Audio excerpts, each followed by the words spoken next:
Voilà, vous allez voir une vidéo qui concerne une délibération sur une aide qui peut être apportée par la CAF sur l'accessibilité, l'accès aux vacances pour tous, pour tous les enfants. Et je me suis centré sur la question des enfants en situation de handicap avec cette question-là qui est est-ce qu'à Martigues, tous les enfants peuvent bénéficier de tous les loisirs? Voilà, et puis ensuite, après la vidéo, on pourra aller un petit peu plus loin sur cette question, comment on passe de l'accessibilité, de la volonté de rendre accessible des vacances, à une réelle logique d'inclusion de tous les enfants à tous les loisirs.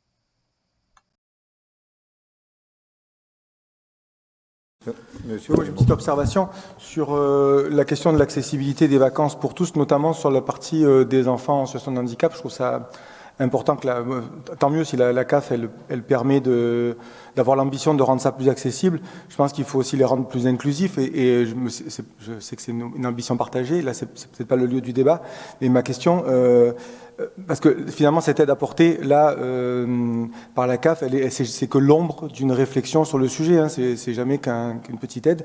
Et la question que je voulais poser ce soir et dans laquelle tous les mots sont importants, c'est est-ce que cet été, est-ce qu'on sait que si tous les enfants à Martigues vont pouvoir bénéficier pleinement de tous les dispositifs financés par la CAF et autres d'ailleurs, ou est-ce que c'est encore compliqué? Est-ce que c'est un objectif ou est-ce que c'est pas un objectif? Je sais pas, vous voyez ce que je veux dire?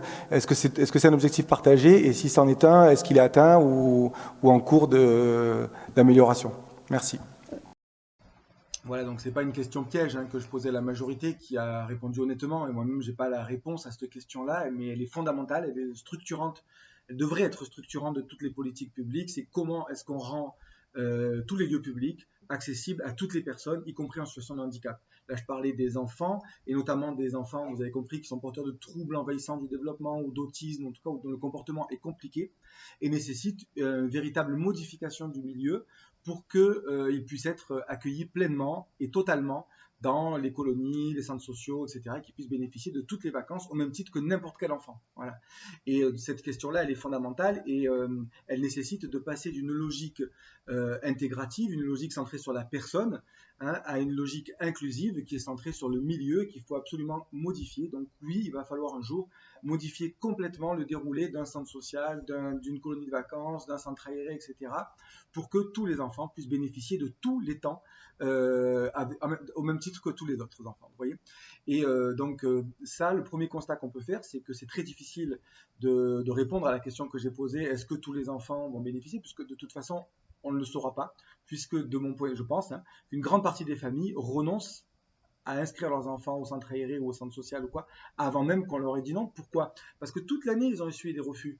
Ils ont essuyé des refus à l'école, on ne peut pas les scolariser, ou que le matin, ou que machin, que quand il y a la ESH, ils reçoivent des refus au collège, puisqu'il n'y a pas d'Ulysse, il n'y a pas de place, ils reçoivent des refus au club de sport, on ne peut pas les inscrire à la piscine, ils sont sur liste d'attente pour les soins, c'est un parcours du combattant quotidien. Donc, l'été, recevoir un nouveau « Ah, désolé, ça ne va pas être possible », ça, c'est peut-être que pour eux, c'est trop violent et donc, de fait, ils ne vont pas inscrire leurs enfants à l'école. Dans les centres sociaux, dans les centres de loisirs, etc., pour qu'ils puissent passer les mêmes vacances que les autres.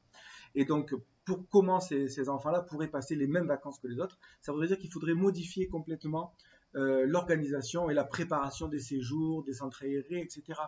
Et je donne un exemple, puisqu'une famille récemment m'a dit on lui a proposé que c'était possible d'accéder pendant les vacances au centre, mais en gros pas tout le mois, il n'y a que quelques jours où oui, au bout du bout ça fait 5 jours, parce qu'un coup il y a la voile, un coup il y a la sortie à Marseille au Mucem, ou je ne sais pas trop où, et chaque fois, ah mais là c'est compliqué pour lui de prendre le bus, aller à la voile, il ne peut pas avoir le test d'aisance dans l'eau, après on ne peut pas aller à la plage avec lui parce que son comportement est trop compliqué, etc. Donc au bout du bout, c'est pas un refus total, on est d'accord, mais en gros il lui reste les jours où c'est moins intéressant en plus, mais voilà, où l'équipe à juste titre, juge que c'est possible.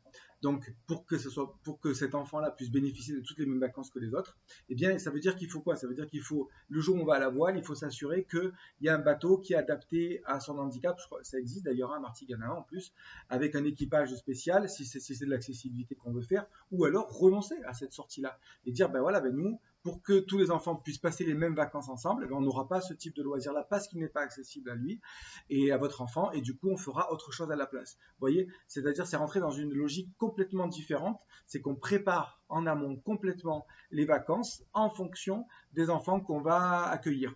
Et donc, voilà, ça, c'est une logique inclusive. Elle est difficile à mettre en place, je le reconnais. Elle nécessite des moyens, peut-être pas tant que ça, mais elle en nécessite quand même. Et je pense que c'est vers cette société-là qu'il faut tendre. Parce que, bon, d'abord, parce que priver un enfant de toutes les vacances, c'est un drame en soi. Voilà. Tous les enfants de notre territoire doivent pouvoir avoir droit à toutes les vacances, à tous les mêmes dispositifs que les autres.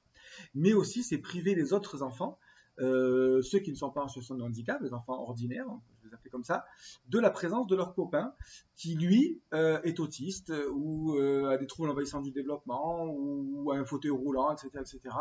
Et du coup, se priver à ces enfants-là eux-mêmes de se construire une posture de citoyen, de futur citoyen, qui lui est ouvert à tous les handicaps, à toutes les déficiences, etc. Donc, si on veut apprendre toutes et tous à grandir, à vivre ensemble, il faut d'abord qu'on ait grandi toutes et tous ensemble. Et donc, nous avons besoin de répondre à la question collectivement, à la question que j'ai posée au conseil municipal. Les enfants de Martigues et d'ailleurs, tous les enfants peuvent-ils bénéficier de tous les loisirs? Voilà ma question du jour.